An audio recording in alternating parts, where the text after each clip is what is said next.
Recording in progress.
What's the date, 8?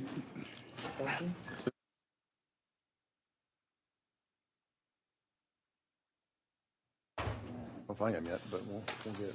We are more stuff on it.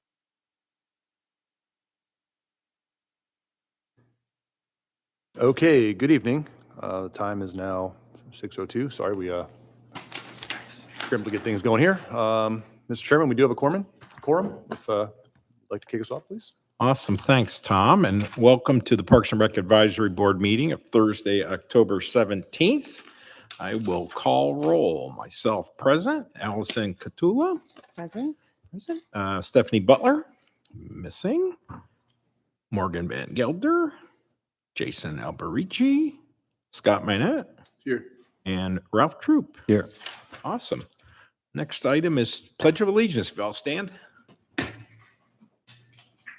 I pledge allegiance To the flag of the United States of America, and to the republic for which it stands, one nation, under God, indivisible, with liberty and justice for all. All right. The next item for today's meeting is approval of the meeting agenda, which staff has prepared and put in front of us.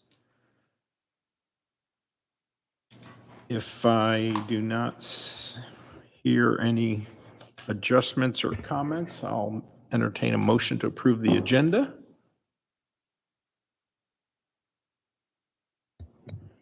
I will move to approve the agenda before us. Motion by Allison. Second by Scott. All in favor? Aye. Any opposed? So moved. Next item is the approval of past meeting minutes, which staff has prepared for us from the August 15th meeting. Again, if there's no comments, I'd entertain a motion to approve the minutes of the August 15th meeting. Motion to approve past meeting minutes. Motion by Ralph. Do I hear a second? I'll second that. Second by Allison. All in favor? Aye. Any opposed? So moved. Thank you. Item number 5, public comment.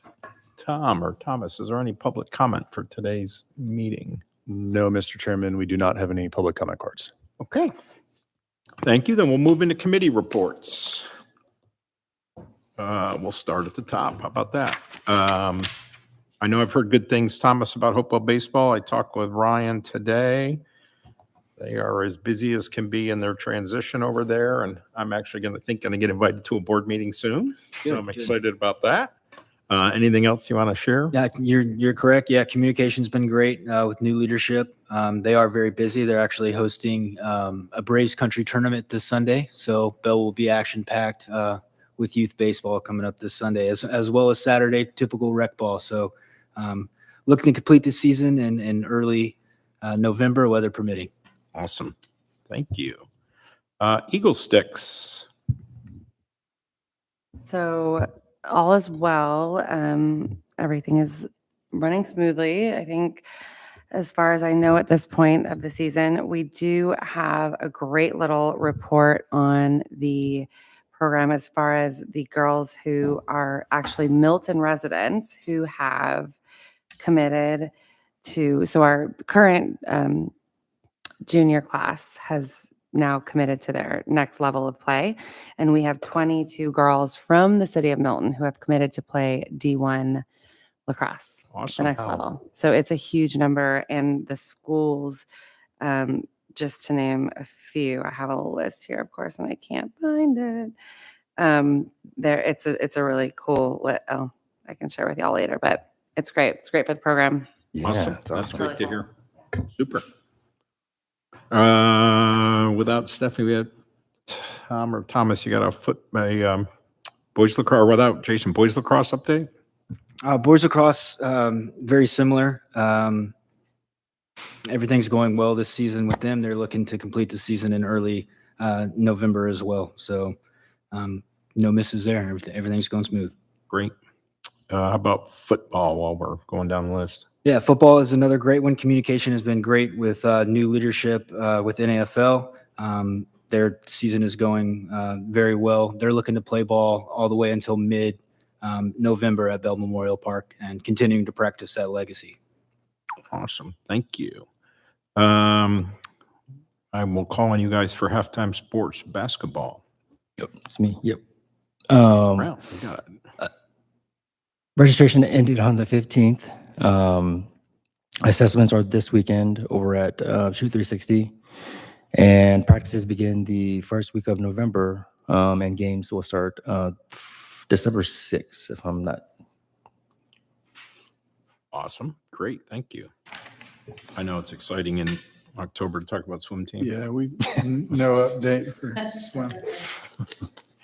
How about tennis? I have nothing spectacular. I know we're got an item to talk about a little bit later. I don't know. Sorry, that was a joke. We have our tennis program in the audience.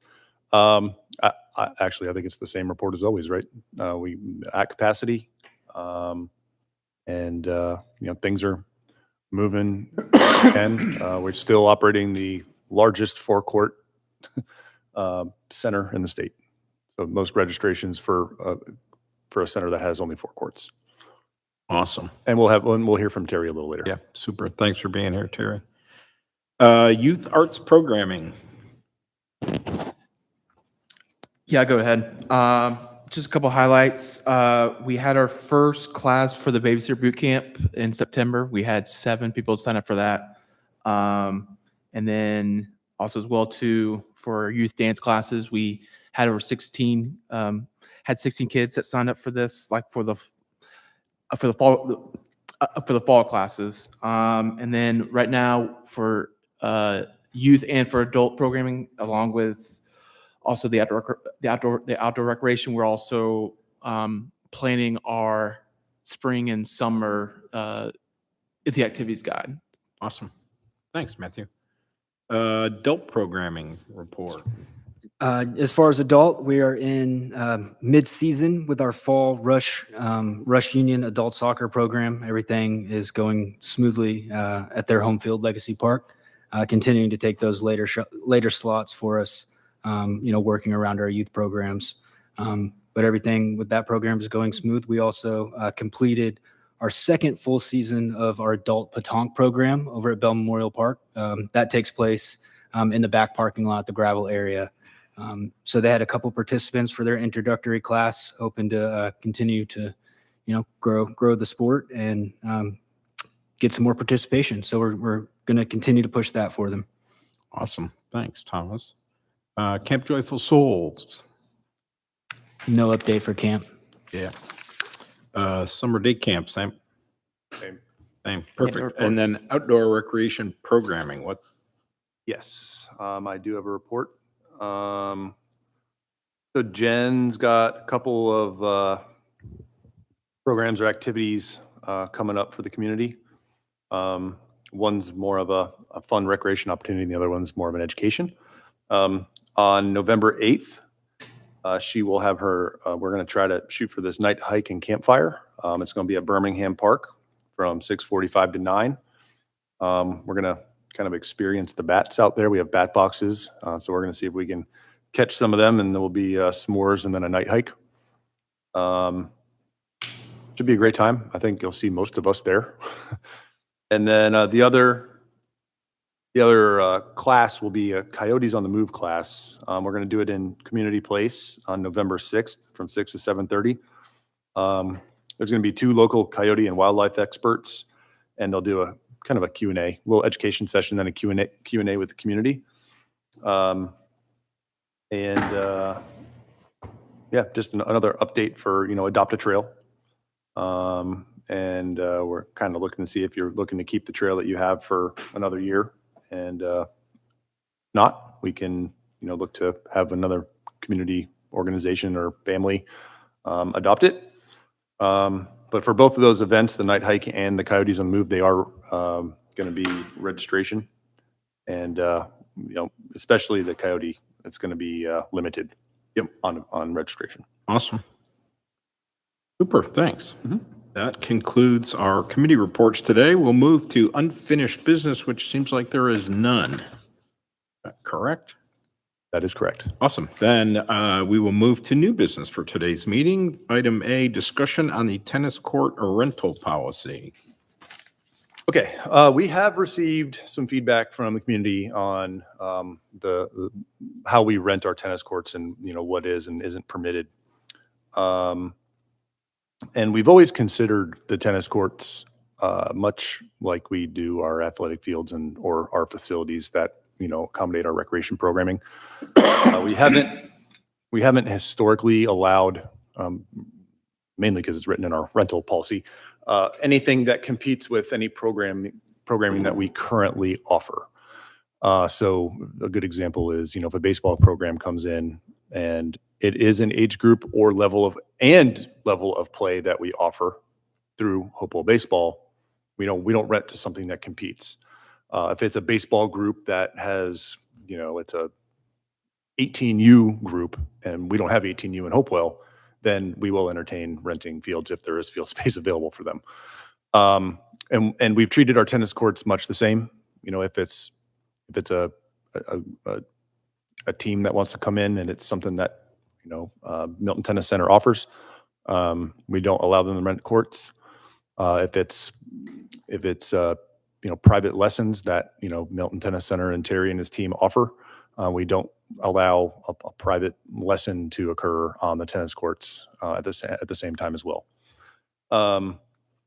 There's been some discussion out there, so I thought it'd only be fair to bring it up in front of this board and just have the discussion of where do we land on this now. I mean, the rental policy is coming up on 5 years old since it was last revised. In fact, ironically, Matthew and I have been talking about updating it this fall.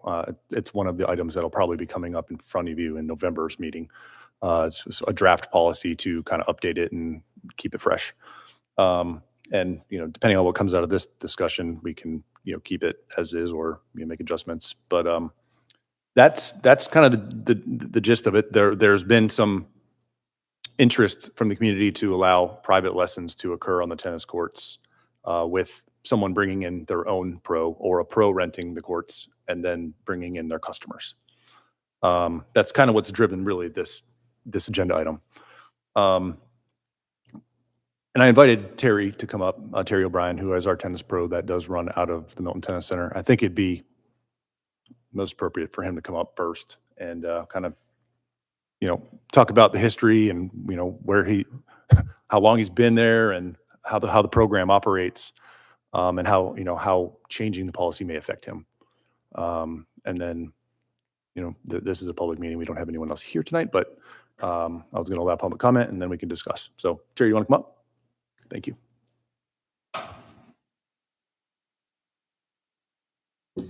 Hello, how are you? Hey, Good to see Terry. you. And most everybody kind of knows me and know pretty much everybody. If I seem redundant or repetitive, but I just thought I'd give just like a little synopsis of what we do at the club and my take about what to do now.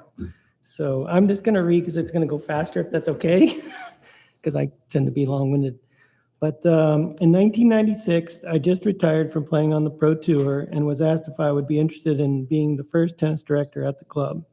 It was Alpharetta Country Club back then, and it only had 25 players. I started building a junior and adult tennis program for the club members.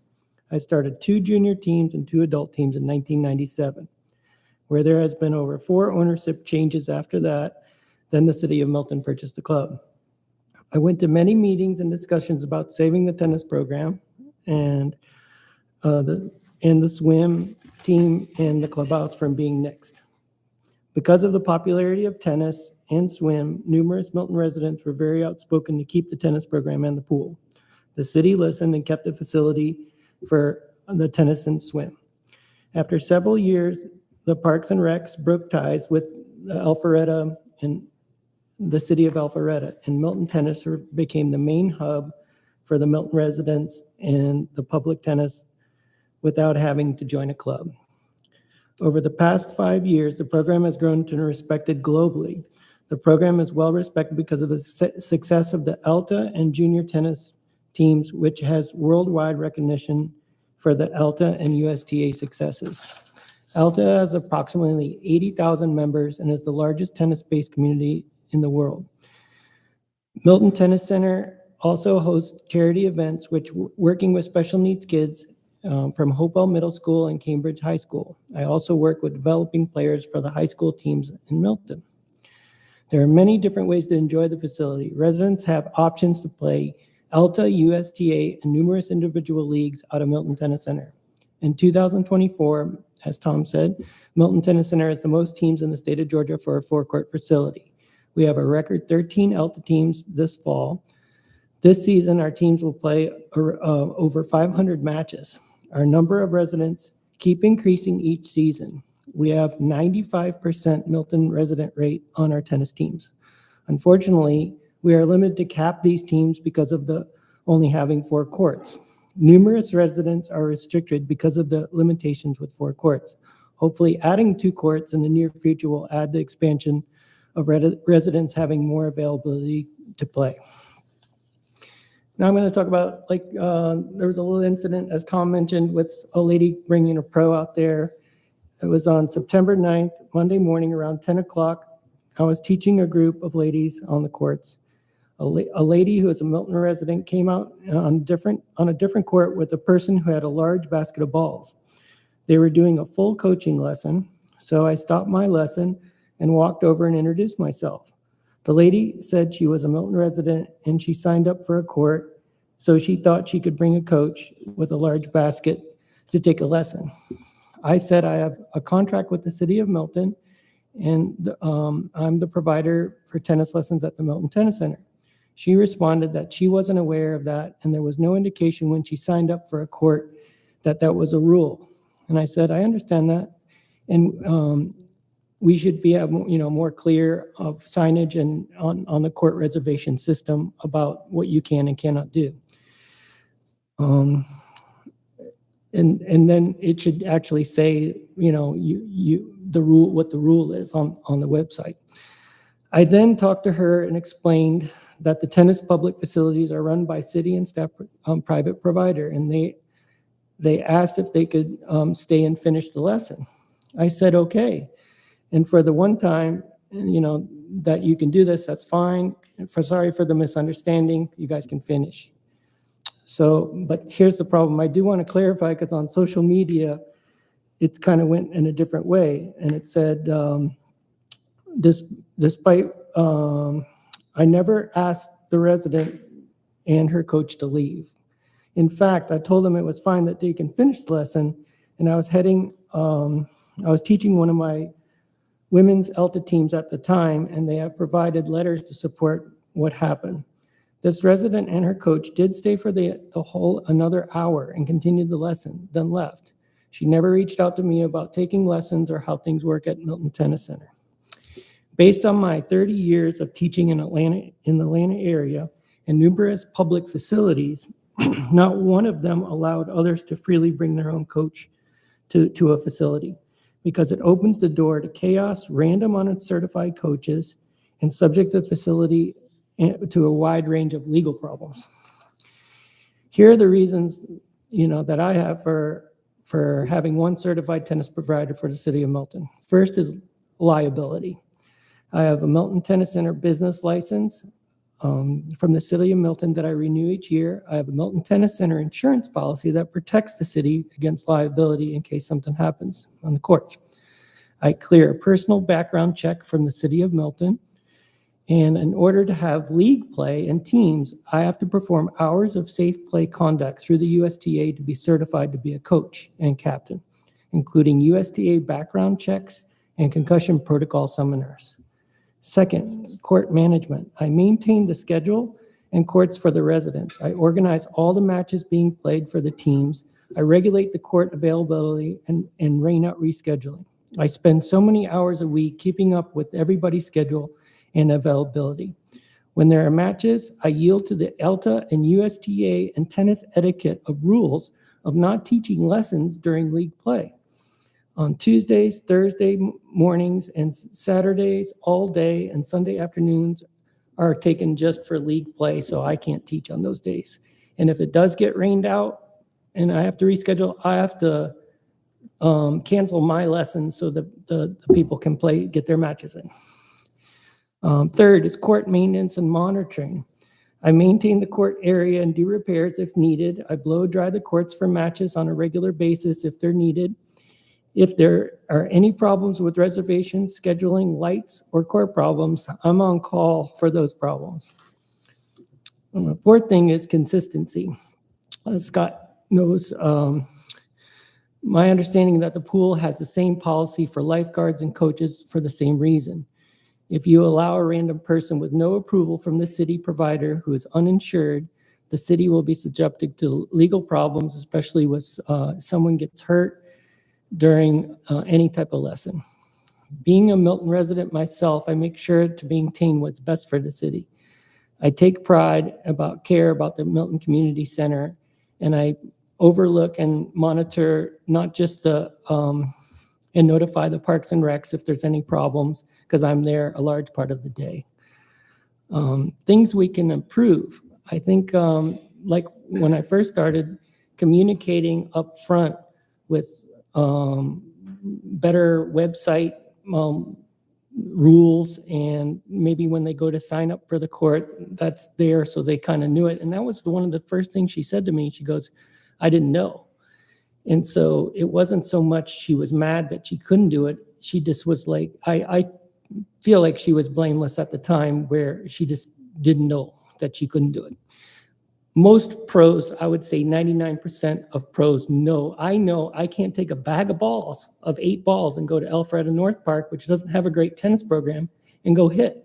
Even with my daughter, I can't do it because they have a lot of signs there saying you can't do it. They're up front. I actually copied their signs if you guys want to copy to see what they say. But basically, I feel like if we do a little bit better on the communication and let people know up front, then I don't think you'll back up to those problems. But thanks for your time, and I appreciate all of you.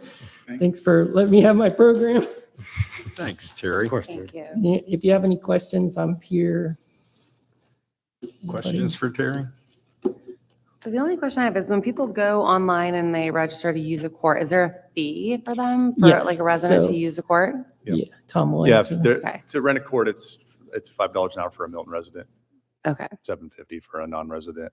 And Um, they can see if, like, a lot of the people that are playing individual play, like they play, sign up for a league that isn't part of the teams, will rent a court because it's not a part of the teams where I rent the courts for them. So they look on the sheet and they don't obviously want to play if I'm teaching on court 1. So they'll look and say, oh, Terry signed up for court 1. They'll take court 3 or 4 because all the balls won't be going on their Right. match. You know? Okay. So that's really important too, where if you have random people come out there and, they just take a court and pull out the balls and they're playing next to a tennis match, that's most of my complaints is, or things that if I'm not there, I'll get the phone call, hey, can you talk to this person? And I would say 98% of the people are really nice about it. I had a guy yesterday come out with a basket of balls, wanted to hit with his kid because they were off school. And I said, sure, come by me on my court, because the ladies were playing on 3. They were playing a match. And that's usually what happens. I do allow, I kind of close my eyes if it's a family member, nobody's on the courts on 3 and 4, and they want to hit with their sister or their son. I'm okay with that, but if it's, just someone generally randomly coming out to make money on courts, it's just a big problem. But that's pretty much the only time that the registration, the court booking could be a problem. Yeah. Okay. Thank you. Other questions? When you register, is there any like verbiage that has like rules and like regulations that you have to go through? There is? No, there's not. When Yeah. you want me to take that, I can take this because this is really, all this registration for anything, even Terry reserving his courts for lessons or matches, it goes through the city system. Mhm. And no, we don't have it listed yet. Terry and I had a good conversation probably 3 weeks ago. Maybe it's been longer, about the signage and, changing the verbiage on the registration system and everything. But I wanted to wait until we have this conversation and then Mhm. make all those changes. Yeah. So it didn't look too reactive Yep. to just Right. this one incident. Yep. But yeah, everything that he mentioned with the improvements, we're looking to, based upon the motion that's made tonight, we'll address those concerns. So the fact is that a resident there is court time that a resident can rent for themselves, their family, Mhm. to go T2 matches. Mhm. to go do Even what they just to go want. So hit. unlike Or just to go hit with anybody. Right. Yeah. So there is availability. It's Mhm. really just about the teaching component getting into the Yes. conflict. Yes. We saw it in baseball. I would see guys in the batting cage with their personal coach, and I'm Uh-huh. like, okay, wait a minute, this isn't right. So I totally know where you're coming from.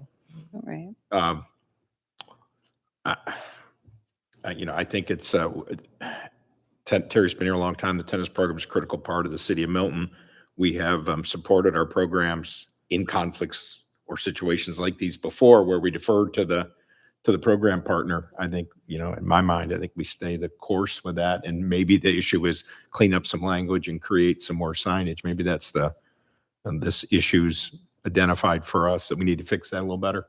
Yeah, I think it's critical to have it both places too, because, it's great having the signs, but you need it on the sign up and they need to acknowledge it, because Right. Accepting. people are just going to get irritated if they show up and it's a sign, but somebody drove here for that purpose. So, and I'm 100% behind leaving it the way it is and not allowing it. And we don't have enough tennis courts as it is. So That's what I was going to say. This all lends itself back to the fact that we're so limited with our court space. Field space, court space is all the same thing. So for that reason, it really does need to be controlled. So I would agree it needs to be in the language when they go on to reserve a court. It should be glaringly obvious Mhm. and stated in bold. You cannot bring your own non-Milton coach to the courts. So if we can, Sounds add like that. sounds like a motion to me. Yeah. Yeah. No, I get it. And again, maybe we can revisit this when the day comes that we have ample court space and Yep. we have so much space that we We can can allow wish. for it. Because I do think that would be nice too, to Yep. be able to offer that to residents down the road. But currently, we just don't. We don't have the space to be able Right. to allow for that. So I understand that. So I Yeah, will. can I- Are you looking for a motion? Yes. Yes. I will move that we add language to our tennis program registration that clearly states, residents cannot bring their own instruction we're really looking for, instructors. a motion to just, Change the language? Motion to staff to go staff to. Okay. update the form. Keep the, Okay. we'll do that regardless. Okay. It's just are we going to keep the policy the way it is or not? Yeah. And then we can fix the signage Yeah. and the community. Okay, and that is that'll the be- that'll current be tough. policy. It's just not clearly stated on the registration. Right, Okay, correct. so I will move that staff revisits the policy and updates the language on the registration. How about we maintain the policy? Or maintain, I'm sorry. Well, no, but language Sorry. needs to be added. We'll take care of it. Okay, okay. As That'll long be as, consistent. as long Okay, as the okay, fair I would have changed it 4 weeks ago and had Okay. this done, but I Okay. wanted to have the board Conversation. have this conversation. Hey, we've publicly discussed it. Okay, And fair. we're good with keeping the policy the same. Staff will go back and make those Tighten up. the- communication Okay. corrections right off Third the time rip. will be the charm. I will move that we maintain the current policy I like that. Do I hear a in second? place. Second. Second by Ralph. All in favor? Aye. Any opposed? So moved. Thanks, Terry. Hey, thank you very Thank much. you. Great work up Appreciate there. it. Keep it going.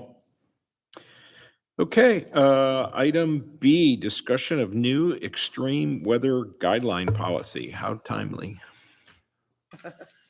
Yeah, as it went from. We were- As our first this frost was- didn't show up last night. This was what's that? As our first frost did not show up last Oh, night. yeah. I actually made a promise to my daughter last night. She was like, "Oh my gosh, my Alexa says it's going to be frost." I'm like, "No." No, didn't happen. You're like, All right, so this was one that we had teed up for last month, and it's what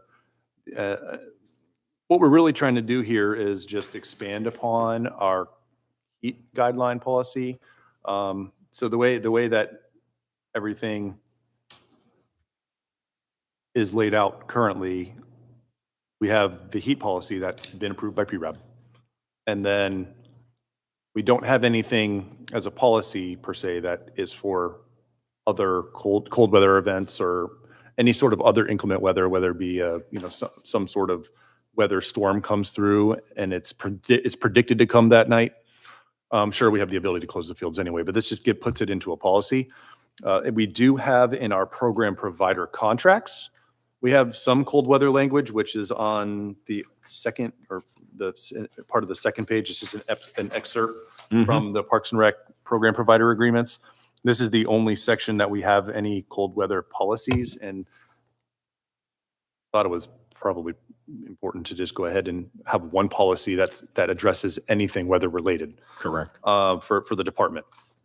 So when you're looking at this new extreme weather policy, everything in the heat and hydration, it's all the same. Nothing has changed in there besides the fact that if you look at the preventing heat stress in children and adolescents, more of the education piece of it, we just kind of condensed what was in the original heat policy.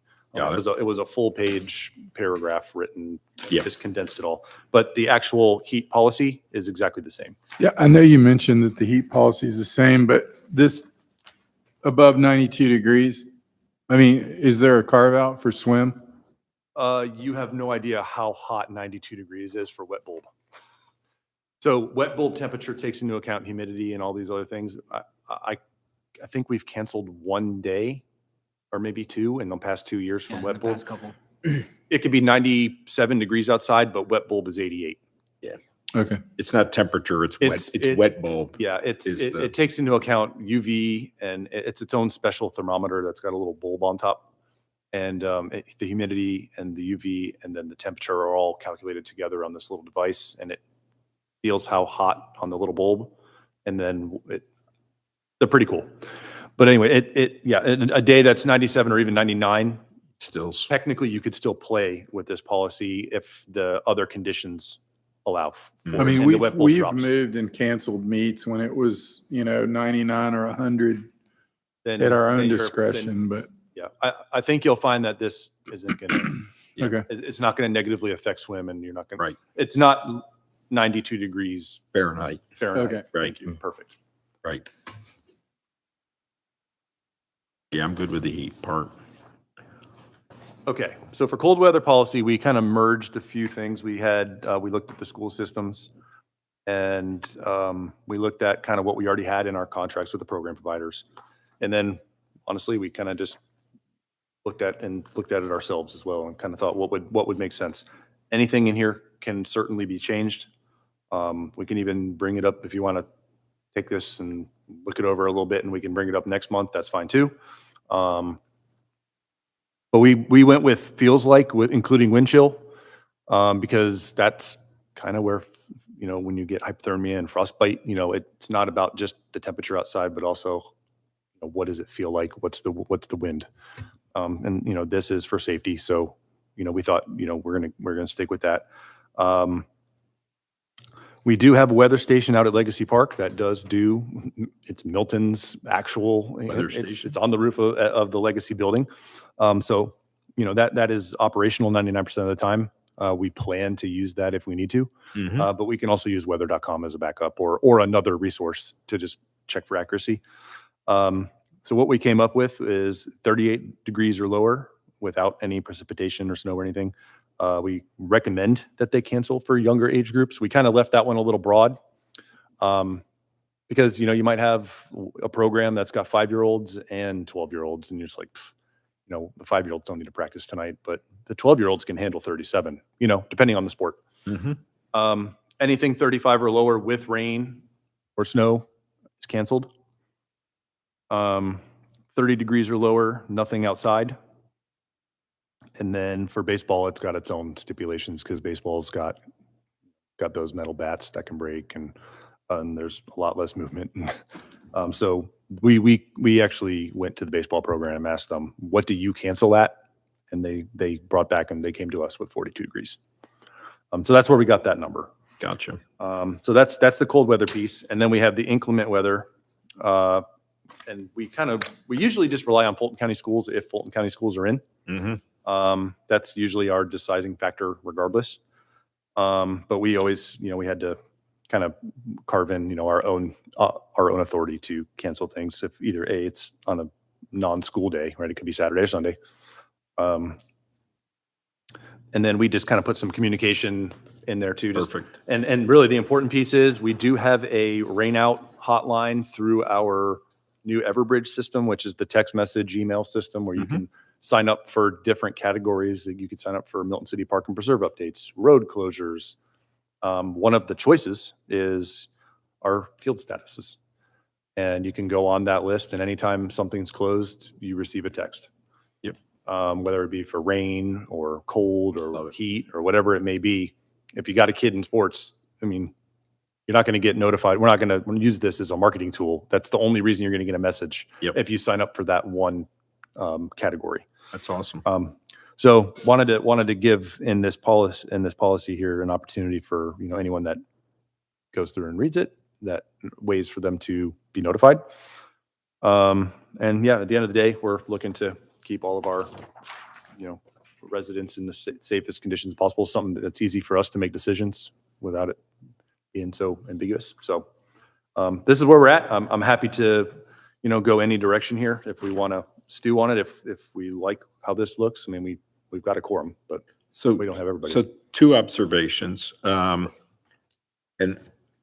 I like referencing weather.com. I know from leading baseball program, we would have coaches that weather.com said one thing and AccuWeather said another. And now I'm sure that was a long time ago. There's probably 3 more apps. So everybody's got their favorite and they don't agree. So I would actually anchor on one. I like picking one because then it's non-negotiable, because I used to have to coach through that battle of, but AccuWeather says, and when you start monitoring the weather by the hour, it gets really hairy. So I would advocate for picking one and not leaving it for room for interpretation. I don't care which one, but it should be You're talking one. Legacy Park or weather? Because the policy Legacy mentions- Park or weather, yeah. Yeah, well, it says we're using weather.com. Yep. And then we can use the weather station for Yep. reference if we need. Fair enough. And then the other question, you make a comment about feels like. So in the wind chill consideration, are these the feels like temperatures or are these the real temperatures? Wind chill and feels like are the same. Okay. Got it. I actually learned that during this research. Yep, no, fair enough. And yeah.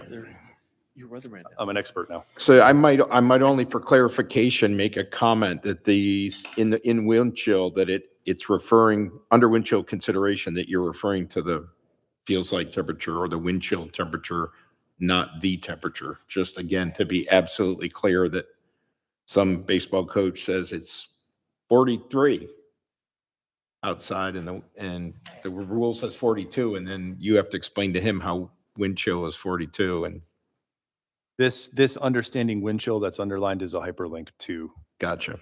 the National Weather Service explanation of it. Oh. So if you're looking at it, So on maybe your- it's, so I mean, maybe if it's you're- just a sentence that these following temperature recommendations are based on wind chill temperatures, just to make it, again, less interpretation by anyone else other than you all. Those are my only two comments to it. Otherwise, I think Easy enough. everybody in the city should sign up for text messaging for whatever their topic of there's a interest lot is. of really valuable categories. It's Yeah. not just this. I mean, there's the a road lot. thing, I mean, if you're a parent trying to get your kid to a park and a road closes that you normally take, you might want to know that on any given day. And certainly we've seen plenty of roads closed lately. So I think this is a really great consolidation of a lot of pieces of information that we've had in lots of places. So thanks for the work and pulling this all together. Other comments?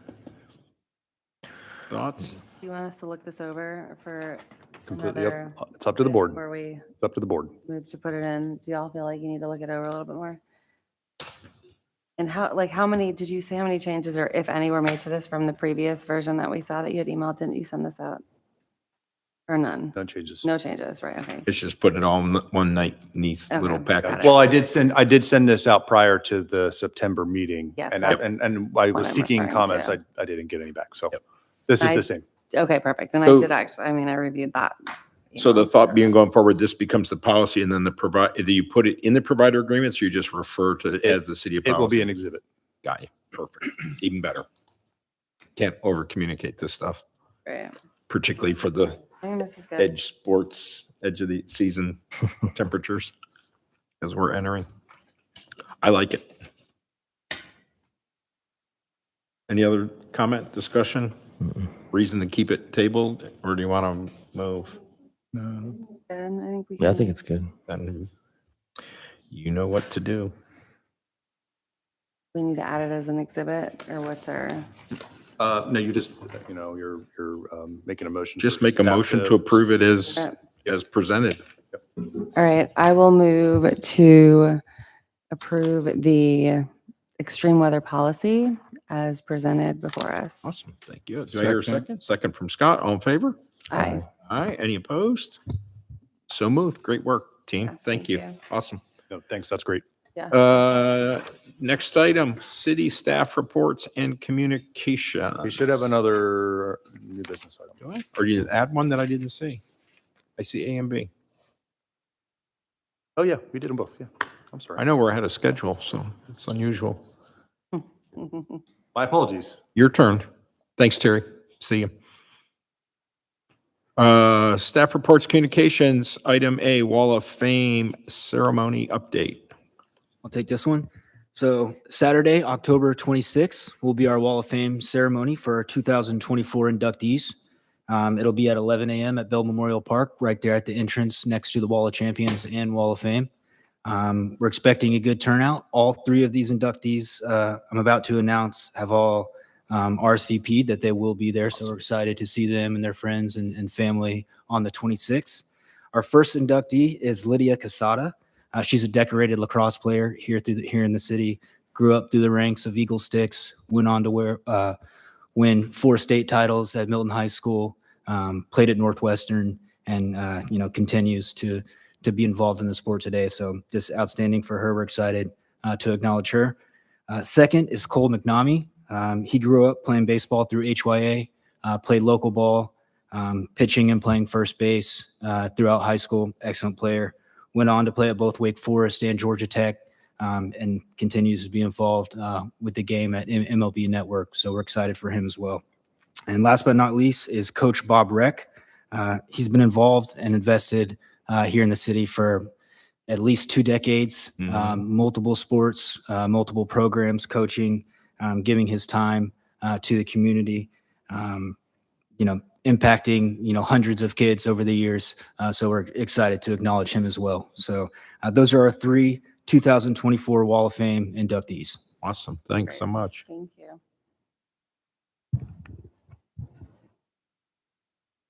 Anything else on that? Any questions?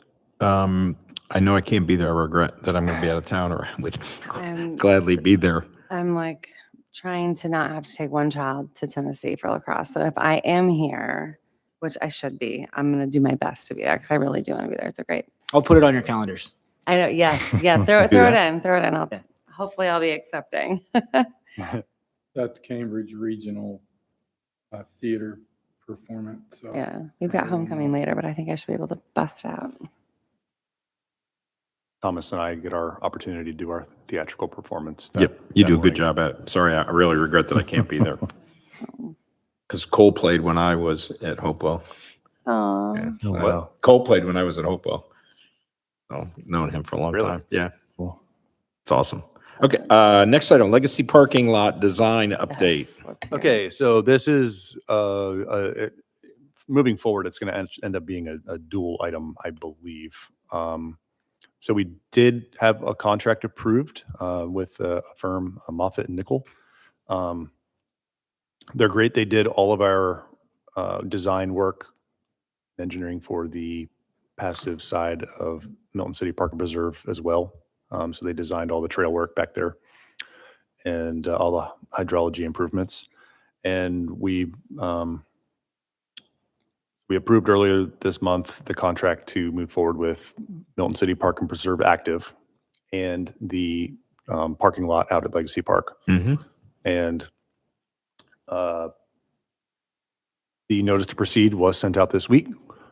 And we are doing our kickoff meeting we're shooting for next Wednesday Awesome. to get that project Great. rolling. So it is officially on its the way. rails and moving. Launched. Yeah, being launched. So we're gonna nail down the final timelines, what and deliverables and what we're looking like next week. But it's off and running, and we've got a very strong team that's already familiar with the site to work with, and they did a wonderful job with the passive side. So we're confident and we know what we're getting. I'll ask for Allison. What's the timeline for? I can I will call. My words, I those will- are coming. I'll call Allison on Wednesday afternoon after the meeting. Okay. Thank you. Awesome. I appreciate that phone call. Yeah, I don't have it handy what their timeline was, but it's a little bit delayed. So Okay. because of the start time. Yeah, yeah. Taking a Their long time to get their going. amount of time will be the same. I think it was like 6 months or Yep. 8 months Okay, maybe it's not bad. Good for design. That's just the design. Yeah. Forget. And then we got to construct it. Great. Okay. Super. Thanks. But I don't think the parking lot. I don't think. think the parking lot itself is the largest project. It depends on how we handle the stormwater. Right. There are some probably shorter term options if they can be done for construction time, Okay. and there are some a Longer. little bit more intensive Yep. options as well. So it's going to depend Okay. on Good to know. what their research does, Right. what comes out of their stormwater research. Got it. Cool. Thank and you. their flowing. Thanks. Yeah. Item C, update on city facilitated background checks for recreational programs. Yes, this is a topic that staff has been working on for quite some time. Working on getting the contract together, the involvement with finance and some back and forth. But what we're looking to do is change our current policy in the contract. The current policy reads that our programs do their checks themselves with little involvement from staff unless called upon. As we know, our department has grown quite a bit. With the growth of the department, our programs are growing, our participants are growing. So we felt it was necessary for a change. After vetting some different services and doing our research, we've decided to work with NCSI, or the National Center for Safety Initiatives. They're providing a great program for us. A little bit about that program. It's their advanced screening package. It offers a handful of some of the stuff that we were looking for, some of the stuff that Parks and Recreation departments need. Just to name a few for you, and I can share this information. You get 2 multi-jurisdictional database searches, 2 sex offender registry searches, social security number validation, name and address history records, just to name a few. What this is going to do is it's going to give staff in the department just more of an assurance that our programs are going through the proper procedures for background checks. And what this program, what NCSI allows us to do, the best way to articulate it, I guess, is the city will be the parent of the program, if you will. Our different departments, or excuse me, our different program providers, such as Eagle Sticks, North Georgia Rec, Halftime Sports, will all be kids, if you will. So they will be in control of their own process of getting their coaches, volunteers, instructors screened. So each screening will be at the cost of the program provider. It's a $23 per screen fee. And then with the city being the parent, we will be able to oversee those different. So we'll have the oversight of everyone, but they will each operate within their own sector, if you will. So this is just a way to make it safer, make our community better, and make sure we're doing the right thing by the city. I like the transparency of it. That's pretty cool. Yeah, and this whole notion was actually brought to the board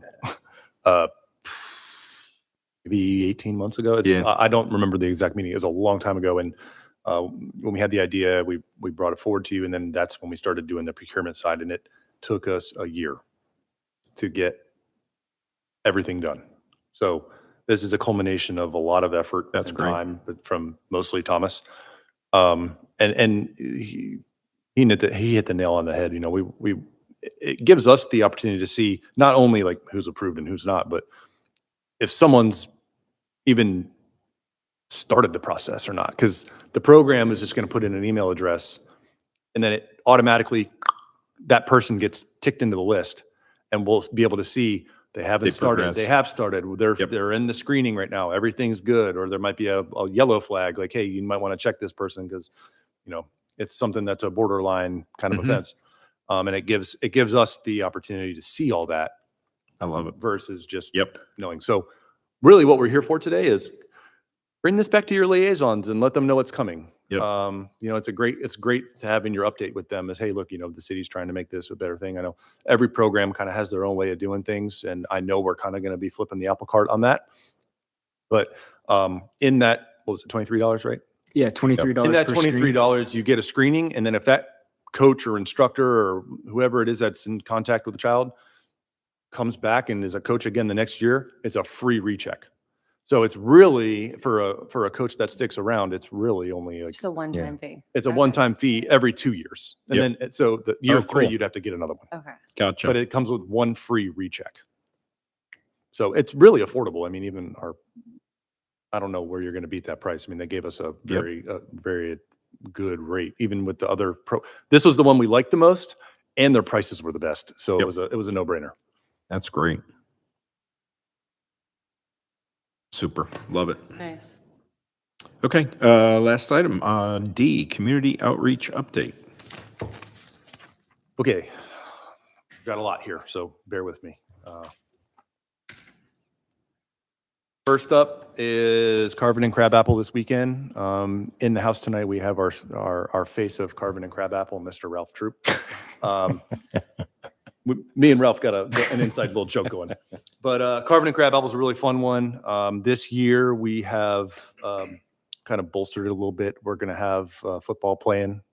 It's going to be the Alabama game, I believe. Is that Alabama, right? Tennessee. I don't know why that didn't come off my tongue right away. Yeah, it's the Alabama game. We're going to be playing that one during the event. It's Saturday from 4 to 7. Bring your own pumpkin. It's almost going to have like a carnival-ish kind of theme. We're going to have inflatables that are going to have like little hot shot games and skee ball and like a kick a soccer ball and try to get it past the fake man in the net. And all kinds of arts and crafts and food vendors, and it's gonna be a great time. We'd love to see you all there. What time is that? 4 to 7 on Saturday. Next, we have the volunteer appreciation dinner. That's November 7th, 6:30 to 8:30. Obviously, everyone on this board is more than happy and invited to come to that. You can bring a +1. If you do decide to come, just email rsvp@miltonga.gov and let us know how many are coming with you. And if during this volunteer appreciation, we do have like a new aspect now, we're going to do a couple of volunteer of the year awards for the city. If you know anybody that you would like to nominate, we are still accepting nominations for that Volunteer of the Year till tomorrow, end of day tomorrow. Got it. The next event is just a couple days later, Veterans Breakfast on November 9th. That's from 8 to 10 in the morning. That is a free event, but you'll need to RSVP for it. Use that same email, rsvp@miltonga.gov. Then we have Christmas and crab apples, the next one coming up, and we'll touch on everything else that's I'm about to rip through in the November meeting. But Christmas and crab apple, December 7th, 2 to 6. That's the same. Nothing drastic has really changed with that event. We light the tree and have Star Petronella, our photography program, taking pictures with Santa, free pictures, and they're good. So that's a big draw just for that event alone. Then we have the pancake breakfast with Santa. That's December 14th. We did add an hour to that event this year because of its popularity. We won't have any tickets, but there will be reservations to see Santa, much like last year. Those spots probably will fill quickly. Mm-hmm. So, and then those tickets for both this event and the next event, Tea Party with Mrs. Claus, they will go on sale October 30th. The tickets and the reservations, I should say. Next up is Tea Party with Mrs. Claus. This is a brand new event. See how it goes. It's on December 23rd from 9 to 11. Really fun. Mrs. Claus is a great time. And it's an opportunity for those that maybe don't get to, get that reservation, that the pancake breakfast with Santa. Just another opportunity to kind of, mingle and enjoy the holiday spirit. And that one, Tea Party, will have ticketing required, but those tickets are free. Gotcha. But there are going to be limited spaces in that. Yep. And then the last event, it's not put on by the city, but it is a menorah lighting, and it is coordinated through the Chabad of North Fulton, and that is December 26th at 5 o'clock. Awesome. Emily has a lot going on right now, if you can't Yeah, tell. no kidding. She's great. Awesome. That's quite a That concludes that report, unless anyone's Love got it. questions. awesome. Yeah, Thanks. yeah, that's good. Tom, Thomas, Matthew, Michaela, thanks for being here. Any other business for the Parks Board today? The only thing I would say is similar to the renting the courts situation that we just kind of addressed today is we're seeing some of the same stuff. I know we've talked about it on the rectangles, right? With people who are making, money off of lessons and things using our fields that I know are not reserving them through our system. So I don't know if we've had conversations about that or like how you address that, I guess, but maybe that's something that we need to look into. Enforcement can be challenging. Right. And I get We do that. have part-time staff that does roam the fields now. Thomas can speak better to this, but they don't work every single day in the evening on the weekends, Right. but we do the best we can to, fill all the days that we actually have activities. Or is that fair? Yeah, that's fair. We also don't offer lessons through our programs. Oh, that's true. So there's nothing to compete with. Valid point. And we don't have it in our ordinances at the moment. Right. You could make we're free discussion now. You could make the argument that that practices are lessons, and You could.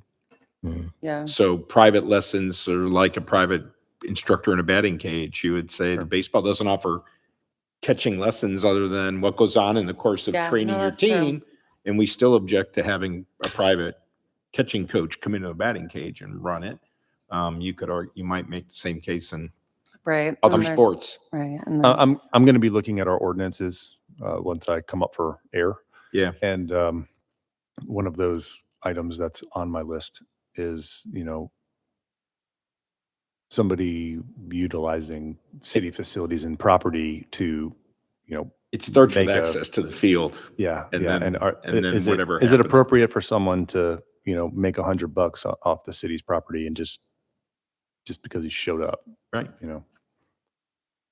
Yeah. Smart retired coaches know where the holes are in the calendar. And that is the thing you're Right, trying to, that's that's true. the, Well, and then the there's the whole gopher you're resident trying to. versus not resident thing too, right? I mean, if a resident wants to go and use fields and they're open, sure, right? I mean, Terry touched on, Right, had some right. really great highlights, which is liability, background checks. You don't know who that person is. Right. You don't know what right. could or couldn't go on. So it raises a whole host of concerns around any outside interest onto a city property because there's no more city protection and people Right. assume that. Especially someone that rents the field and maybe isn't as forthcoming. It's you know, It may be just a broader field rental thing beyond tennis courts, and maybe it's a field rental thing to address in a bigger Either way, topic. we'll just keep, lines of communication open. Yep, but I think Fair it's a good, thought. it's a good part about It is, it is. documenting it, Yeah. make sure the park supervisor is aware or Yeah. staff's aware when it's happening, so we can Right. trip around it. You're in the park more than I am, so you have more chances to see it. Mhm. Okay. Awesome. Thank you. Anything else in other business? I think we're good. Are we Awesome. good? With I that will being the move case, to adjourn. A motion by Allison to adjourn. Do I hear a second? Second. Second by Ralph. All in favor? Aye. Aye. Any opposed? So moved. Thank you all. Boom. All right.